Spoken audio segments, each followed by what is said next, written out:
हरे कृष्णा बच्चों, सुप्रभात। आज हम पढ़ेंगे शादी का सपना। क्या पढ़ेंगे? पाठ 12, शादी का सपना। ईरान के एक सुंदर नगर शिराज में एक लड़का रहता था। उसका नाम सादी था। जब वह बहुत छोटा था तब उसके पिता का देहांत हो गया। उसकी माँ ने कड़ी मेहनत करके उसका पालन पोषण किया। आज ईद का चांद दिखाई देने वाला था। सादी अपनी आंखें आसमान में गड़ाए हुए था। वह चांद देखने की कोशिश कर रहा था। अचानक उसे चांद नजर आ गया। वह दौड़ता हुआ अपनी माँ के पास आकर बोला, अम्मी अम्मी, कल ईद होगी ना? देखिए, चांद दिख गया। माँ ने मुस्कुराते हुए कहा, हाँ, कल ईद होगी। सादी बोला, अम्मी, मेरे नए जूते अभी तक नहीं आए। आपने कहा था कि ईद से पहले दिला देंगी। यह सुनकर माँ उदास हो गई। सादी के पिता की मृत्यु के बाद वे किसी न किसी तरह अपने लाडले बेटे को हर जरूरत को पूरा कर रही थी। इस ईद पर नए कपड़े तो जैसे तैसे मिल गए थे, लेकिन वे नए जूते कहाँ से लाए? माँ की आंखों से आंसू टपक पड़े। उनको रोता देखकर सादी बोला, अम्मी, आप तो रोने लगी। मुझे नहीं चाहिए ऐसे जूते।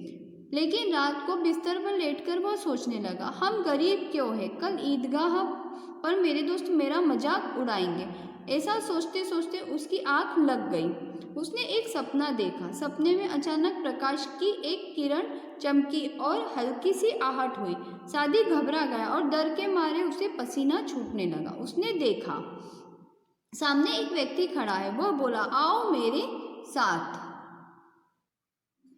सादी उसके साथ चल पड़ा। थोड़ी देर बाद वे दोनों एक आलीशान इमारत के सामने खड़े थे। उस व्यक्ति ने इमारत की तरफ इशारा करके कहा, मेरे प्यारे बच्चे, आगे बढ़ो और दरवाजा खोलकर अंदर जाओ। सादी ने दरवाजे को हाथ लगाया और दरवाजा अपने आप ही खुल गया। अंदर 3 व्यक्ति अपनी अपनी बेबसी का रोना रो रहे थे। पहला व्यक्ति रो रो कर कह रहा था, ए खुदा, मेरी सारी धन दौलत ले ले, लेकिन मुझे आंखों की रोशनी दे दे। दूसरा आदमी कह रहा था, ए खुदा, तूने मुझे दुनिया की हर चीज दी, धन दौलत महल और इज्जत दी, लेकिन टांगे नहीं दी। ए खुदा, मेरा सब कुछ छीन ले और मुझे 2 टांगे दे दे। तीसरा आदमी भी बहुत ही दर्द भरी आवाज में कह रहा था, ए खुदा, मुझे तू सुनने की ताकत दे दे और मुझसे दुनिया की हर चीज छीन दे। यह दृश्य देखकर सादी के दिमाग में एक सच्चाई उतर गई।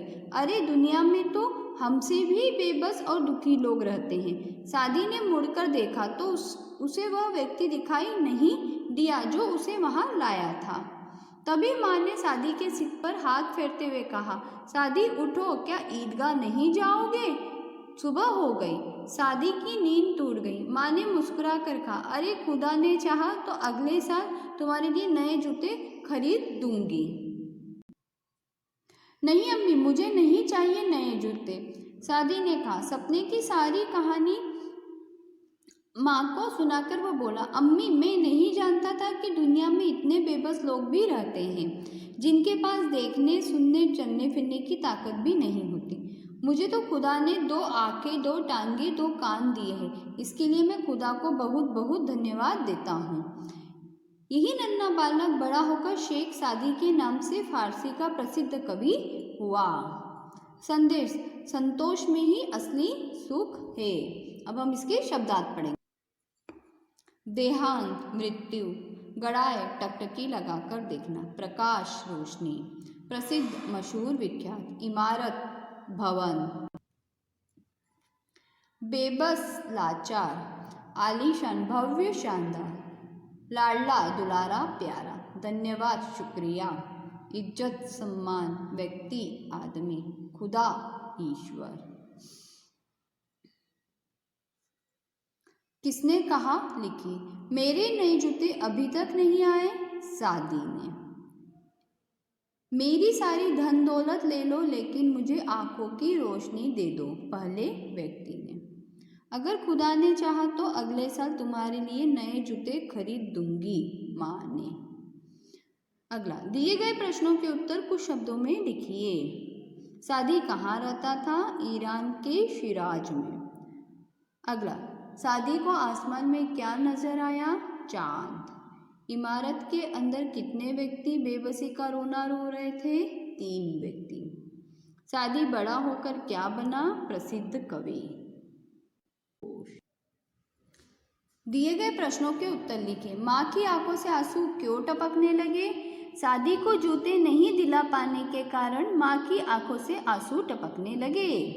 अगला, सादी ने सपने में क्या देखा? सादी ने सपने में 3 बेबस लोगों को देखा जिनके पास आँख, कान और टांगे नहीं थी। वे तीनों अपनी अपनी बेबसी का रोना रो रहे थे। अगला, सादी ने खुदा को किस लिए धन्यवाद दिया?